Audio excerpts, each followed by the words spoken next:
Hi, everyone.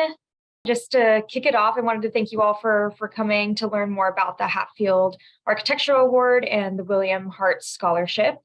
And I will just give you a brief intro about the Architecture Foundation of Oregon, which is where those scholarships are held. And we call Architecture Foundation AFO. So if you hear us say AFO a lot, that's what we're referencing. And with me today, I have Michelle from Carlton Hart Architecture and Amy from J.E. Dunn, who will help speak to our scholarships and our process. And my name is Candace Agahan, and I'm the Education Program Manager at AFO. And at AFO, we believe that Oregon is stronger when more people from diverse backgrounds participate in the process of designing and building our world. And one way that we support this idea is through our scholarship programs for Oregon architecture, interior design, and art students. And we've been awarding scholarships since 1998, so we've been in the game for a long time, and we're really excited to see our scholarship program growing just within the past couple years. And while today is focused primarily on the Hatfield Architectural Award and the William Hart Scholarship, we also have two other scholarships that were established in 2022 that I figured I would tell you all about just in case you have any friends who are eligible or know people who go to Portland Community College. But one of those is the PCC Scholarship, which is a $5,000 award for first-generation students pursuing architecture or interior design degrees at Portland Community College. And the deadline is actually today, so please spread the word. And then the other one is our Sagagla She Who Watches Scholarship, which is another $5,000 award for Native American, Alaskan Native, and Hawaiian Native students pursuing architecture art degrees at Portland State University. So if any of you go to PSU, or it looks like you all go to U of O, but if we have anyone who joins us from PSU, we encourage you to apply for all the scholarships that you're eligible for. And as I mentioned before, information for all of our scholarships can be found on our website, which I am putting into the chat right now. Please check out that webpage. It can really lead you to more information about all of them. And so today, we're going to hear from Michelle, who will talk a bit more about the William Hart Scholarship, and then we'll explain more about the Hatfield Award. I'll walk you through the application form. You'll get to ask any questions about that, and we'll talk through the application requirements. And then Amy will speak about our Scholars Reception, which is an annual event that we hold for our scholars. And then we'll just close out with any Q&A. So feel free to put questions into the chat throughout the session. We can probably get to them as they come up, or if we don't, we'll be sure to answer all of your questions at the end. So please ask any and all questions. And yeah, as I mentioned at the beginning, this info session is really to make sure that all your questions are answered and that you feel comfortable and prepared to apply for the scholarships. So with all of that, I will now hand it over to Michelle to talk about the William Hart Scholarship. Thanks, Candace. So glad to see you all here, and always excited to talk about this scholarship. So we created the scholarship when Bill Hart retired a couple years ago, and it's really to honor his legacy and the work that he did, but also the work that Carlton Hart Architecture has always done in terms of trying to push for equity within the work that we do, as well as within our office, and really looking to the profession more and more in terms of what our part is in terms of making a more diverse profession going forward. And so that's what this scholarship was created for, and we really are hoping to help students through their final years of college and to get into the profession. Another piece, along with the cash award, which is not nothing, is we do invite students that come and tour our office, get to know who we are, and whether that's talk to you about the projects you're working on, talk to you about the projects we're working on. Like, it is an opportunity, though not required, but an opportunity to kind of get to know us as a firm and just have a little bit of an in into the profession, when sometimes that can be a daunting thing when you're looking to start to apply for jobs or whatever that is. So in addition to the monetary piece of it, we are hoping to, let ourselves be available for whatever mentorship the awardee is looking for. So that's part of it. The question about what makes a good applicant is a hard one. I think the thing that I most encourage people to do is like be yourself in your application. I think the thing that we get wrong a lot when we go, put ourselves out for stuff is we want to say what the other person is looking for, and it never quite comes off. Like, we want to hear what you care about, what you're passionate about, what your vision is for your future as an architect. And, that really shines when you just let yourself talk about your work, let yourself talk about, how you approach your thinking. And that's really what we're looking for is something where you really speak to why this project was important to you in your portfolio. You speak to, our question that we ask is, that you do a small essay about is what drew you to the field of architecture and how would you like to apply your degree after graduation? I mean, it's a big, wide open question that's really wanting, we want to hear who you are and how you see this as, what your career looks like. And that may not be as a traditional architect, and that's totally fine. But, it's really about your passion and vision, is what we hope to find in your application materials. As far as eligibility, it's really pretty simple. BIPOC students who are in their final year of either a Bachelor of Architecture or a Master's of Architecture program. There's a portfolio requirement. There's some, pretty basic application requirements that Candace will go over, but it's pretty simple. And then our selection processes, we create a committee in the office, and we review all the applicants without names, just looking through the materials themselves. For each of the application pieces, we give a rating system and put notes in terms of what each of us feels is this strong or maybe not so strong about each of the elements, and then discuss them as a group and vote. Pretty simple. But I will say, last year was our first year getting to do it, and such wonderful applications. So it's very hard to get through it, because it's wonderful to see all of the work that you all put into it. I think that's the basics of the scholarship, but excited to see you all here. Hope you apply. Great. Thanks, Michelle. Yeah. And again, if you have any questions for Michelle, please put them in the chat. We'll definitely get to them at some point. So yeah, a lot of what Michelle just explained about Hart definitely applies to Hatfield as well. We have a similar sort of selection review process, and Amy, feel free to jump in at any point if you want to talk to that as well. Amy is the head of our selection committee, and our selection committee is made up of AFO board members as well as community members from the architecture and design industry. And we use like a similar criteria as the Hart scholarship. But as Michelle was saying, what we really do look for is your story. Like, we really just want to get to know you in your application. So yeah, don't be afraid to share your passion for architecture. And yeah, Amy, did you want to say something? I just 100% underscore what both Michelle and Candace have said. Like, the stories are so important. Michelle was talking to it specifically, like, be authentic. We want to have your authentic self. Of course, like we are looking at portfolio. We are trying to understand a little bit more about who you are as a person, who you want to be as a designer, what kind of impact you want to make on the world at the end of the day. And these are all things that we're looking for and we get excited about, because let's face it, architecture has a huge impact on our environment, and it has a huge impact on how everybody experiences like their world. So it's a very exciting profession to get into, and we're really looking to and excited about who's out there in the future. And it's I don't know, I guess I don't know what else to say other than, again, huge emphasis on really making sure that you are showing us your authentic selves and who you really want to be as that design practitioner.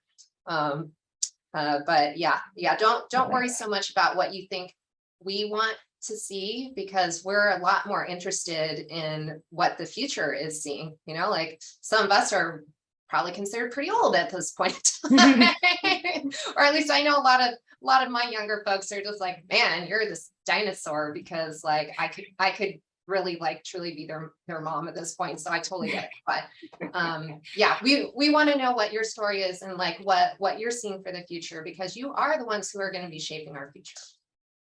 Absolutely. Yes. Thank you, Amy. Thank you so much. And yeah, just to give a bit more background and information about the Hatfield Award. The Hatfield Award is open to both undergraduate and graduate students and BR students attending U of O or PSU.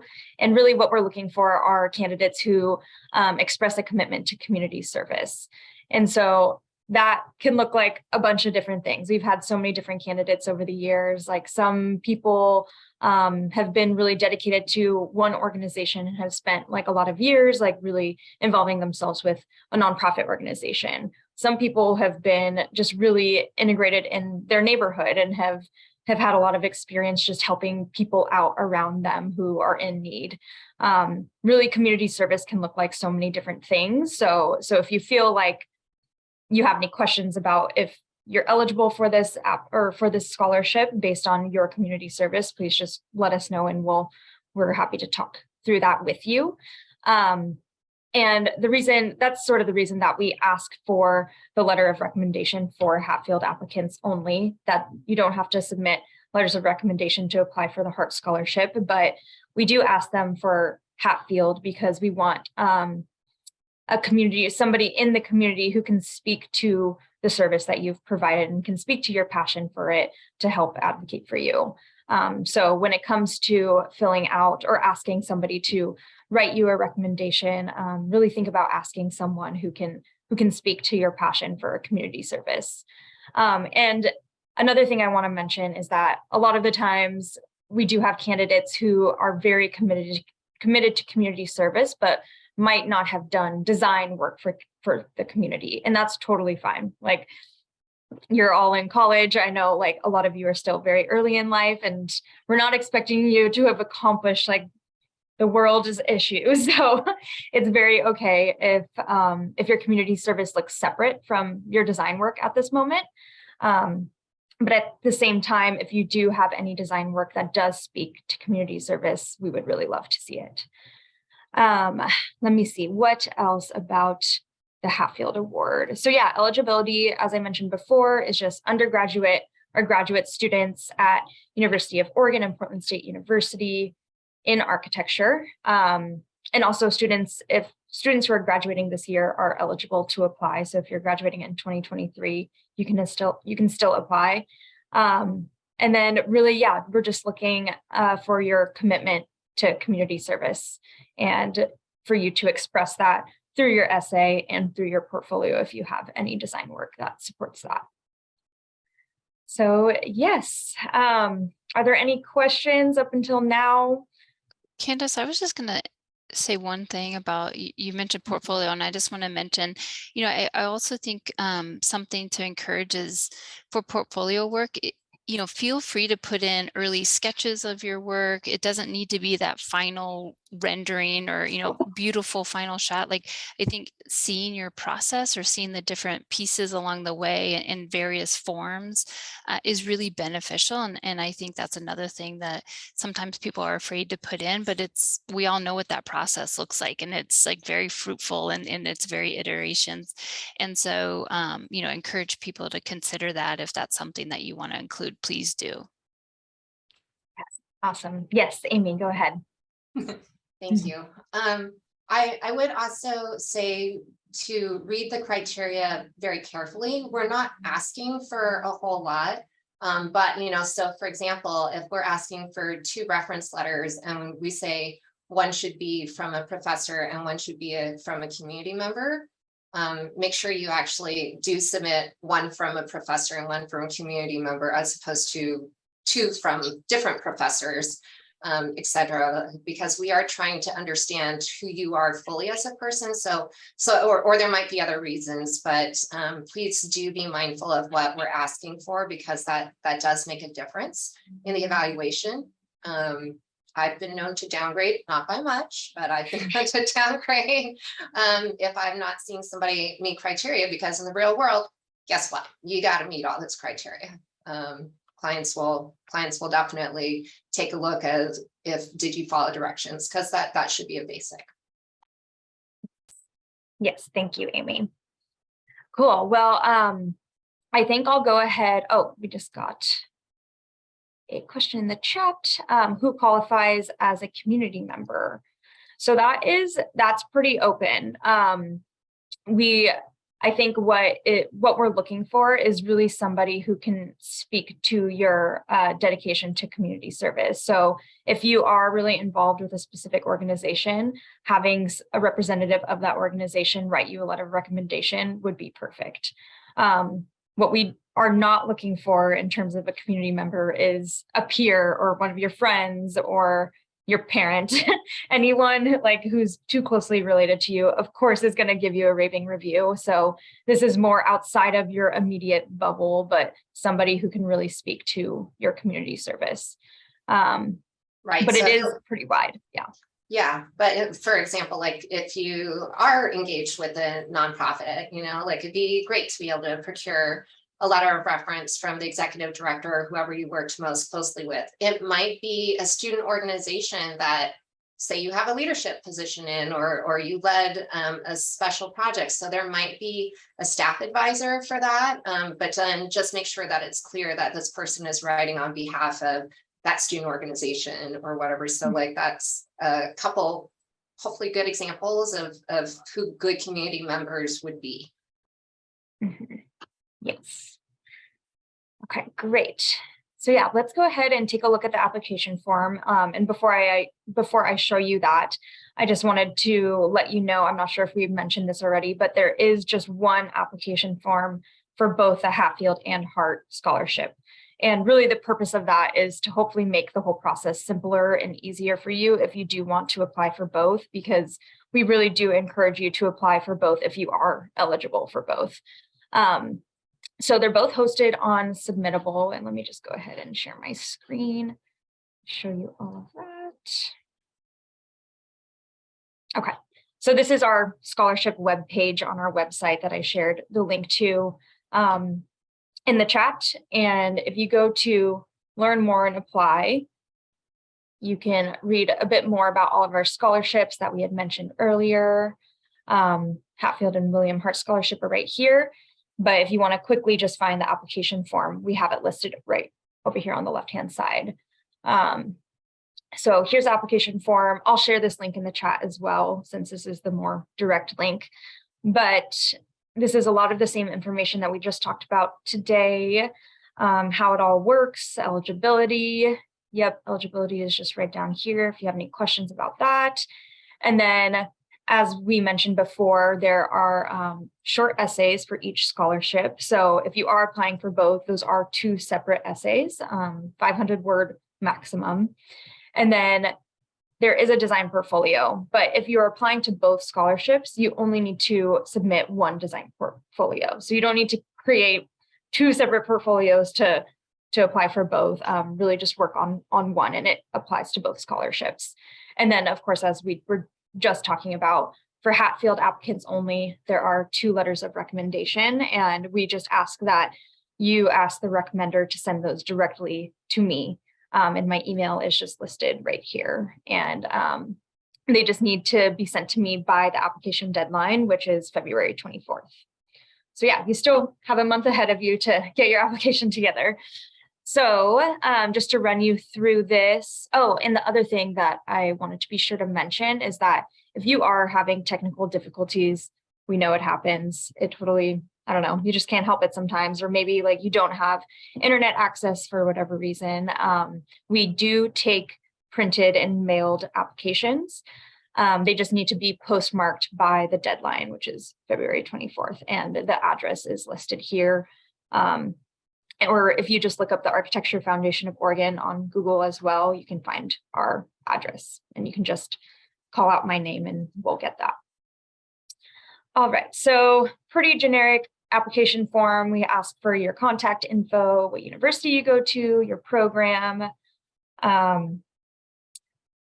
expected graduation date, I don't want this to seem daunting. We really, like, you don't need to get the date on the actual day. Like, I don't know when U of O graduation is, but like sometime in May, or PSU sometime in June. So don't worry too much about that.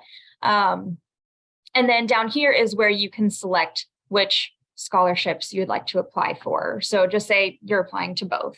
You can select both, and then the applicable essay prompts will pop up.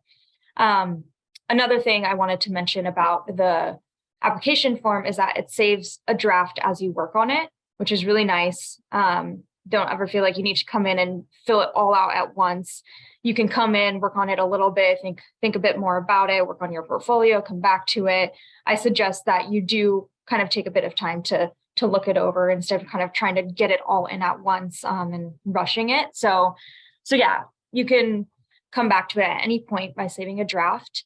And the other thing that is important for me to mention is that because the Hatfield and Hart scholarships are reviewed by separate selection committees, the Hart selection committee will not be reading your Hart essay, or sorry, the Hart selection committee will not be reading your Hatfield essay. So be sure to really talk about yourself and your passions in both. And it might seem a bit repetitive, but really just remember that the group who's seeing one of your essays will not see the other essay. So don't use one to kind of introduce yourself and then use the other to talk in detail about something else, because that other group hasn't read the other essay. And if there's any questions about that, please let me know.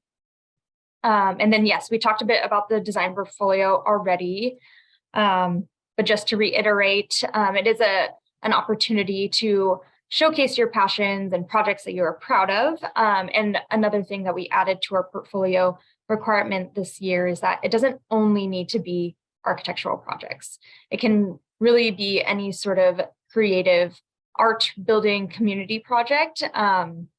And we really just want to understand you, just as we were saying before. We want to understand what your passions are, what you enjoy doing, what you care about, what your aspirations are. So if there is another project, personal project, maybe that you really care about and would love to show us, we would love to see it. And then there's some more details about our portfolio requirements right here, like it needs to be a PDF file. We ask you to feature 3 projects in total. And I think Michelle may have mentioned this, but we want you to include images, graphics, and written narrative. So we really think all 3 of those are important. If you just have images on their own, we don't really know what you're trying to tell us most of the time. So please include some written narrative to help explain what you're showing us. And yeah, that's all to just help us really get inside your brain and really understand your design process and what your design decisions were. And then the portfolio requirement is 10 pages max. We don't really care how you split that up among your projects. If you have a main project that you really want to feature that you're really, really proud of, you can give a majority of your portfolio pages to that project. We just ask that you don't go over 10 pages for your whole portfolio. And you don't have to hit 10 pages either. That's just a maximum. And then we want you to include at least 1 project completed individually.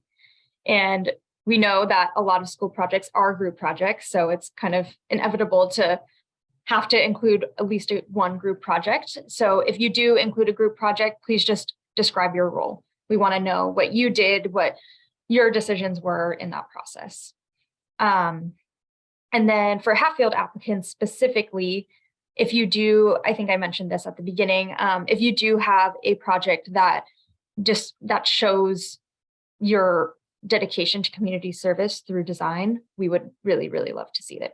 And if you don't, that's okay. There's still the essay to explain your commitment to community service.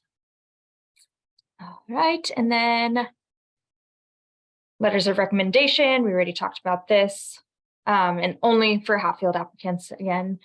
Letters should not be from a direct peer or friend. Let me emphasize that one more time. And then one letter from a community member, and then the second letter can be from architectural faculty or another community member or person of your choice, as long as it's not a direct peer or friend. And yeah, that's pretty much the whole application. Pretty simple. And as you can see right here, this is how you save a draft as you work on it. All right, I'll stop sharing. Are there any questions about the application form? I'll put the link to it in our chat right now. If my computer will load. And if not, if the community does not speak English, that is a great question. Yeah, that's a really great question. I think if they're still able to write you a letter in support, I think we will definitely still take it, and we will figure out how to translate it. I think that's totally fine. Would you be able to explain to the community member what the requirements are?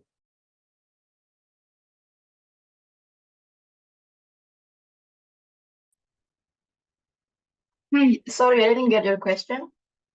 Yes, so if you did have a community member who doesn't speak English, who is willing to write you a letter in whatever language they speak, would you be able to relay that information to them about writing the letter that is in support of you? Yeah, I can speak the language, but they don't speak English. So is it okay if I have to translate the letter by myself, or just provide it in an original language? Yeah, I think if you go ahead and provide it in the original language, we can work to translate it. Okay, great. Thank you. That's a great question. Thank you. And then here's the application form again. Are there any other questions about application requirements?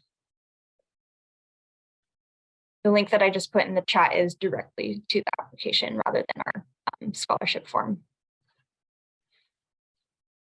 All right, well, keep thinking about questions. And in the meantime, Amy, do you want to talk about our scholars reception? I would love to talk about the scholars reception. So, you've gone through your application process, you've put in your application, done all the hard work, and then that's when the fun starts, because then you get notified. It's like, congratulations, you have been selected as the Hatfield winner or the Carlton Hart winner. And so it's all about us getting to celebrate you. Selfishly, the community is also very interested in getting to meet these scholars, because again, as you heard me say, like, we love seeing what our future looks like, right? So if you are selected, I should say when you're selected, you will be asked to come to this reception so that you can receive your award. We usually ask that our winners do take time to speak, to say a few words. I know sometimes that could be daunting, but I promise you, like, you will have a very, very, very, very kind audience who's just like super excited to meet you and hear your story. I will also say that it is a fantastic opportunity to connect with the AEC industry, so architects, engineers, and construction. And I mean, it will be a very warm reception from everyone. And we do encourage you to bring your family members as well to help celebrate this, because it is a pretty big deal. It's usually, I will say, it's usually really hard to select our winners, because the field of competition, like what we see, is usually pretty stellar. And so when you are selected, for sure, we want to celebrate you. And it's fairly casual, but like I said, like, the hardest part may just be that we want you to say a few words, but I hope that wouldn't be daunting, because like, you're really just like expressing you as a person. So that's really it. Yes, thank you. Yeah, and we really encourage any university students to come to our scholars reception, because it is just a great way to connect with folks in the industry. We have a lot of design and building professionals who are really itching to meet you all and meet people who are going to come into the workforce. So it's a really great way to meet some people in the industry and make some of those connections. And I also just wanted to share that we've had a lot of scholars who have really told us that getting these awards have helped them in their careers. I know some of you are in grad school already or a BARC program, but listing these awards on your resume is something that you should do if you're awarded, and it will really help you get more opportunities. All right. I don't think I had anything else to say about the scholars reception. We're still working on a date for that, but of course we'll be sending out information to everyone once that is available, but it will be sometime in the spring. So you can look forward to that. All right. I was just going to mention, if I could, off topic a little bit, but just want to say that Carlton Hart is participating in the U of O career fair, both the virtual and the in-person. That's coming up here pretty quick. So I will be part of the virtual sessions with my colleague Estefania, and then Estefania will also be in person at U of O with Melissa. So if you guys are available and want to check in with us, that would be great. Yeah, Michelle, do you want to share your email in the chat maybe? And Amy, would you like to as well? You can, of course, actually, I should share mine as well. You can reach out to any of us if you have any questions that come up later. Always willing to help. Please don't hesitate to reach out about anything.